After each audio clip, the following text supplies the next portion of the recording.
Zbirka moderne klasike je bogatejša za še en čudovit roman, gre za roman None Fernandez, čilenske avtorice, ki piše o Pinochejevi diktaturi.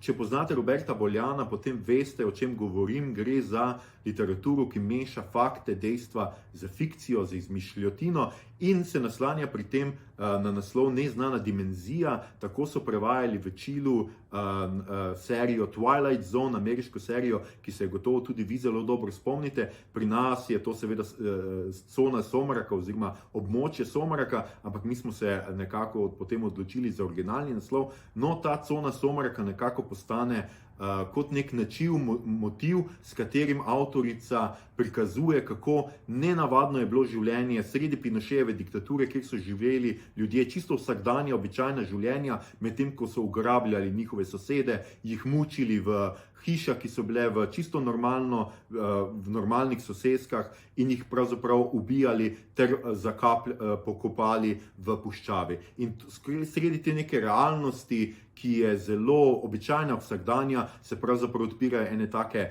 dimenzije, okna v dimenzije, v neko čudno dimenzijo nekega popolnega družbenega in političnega terorja.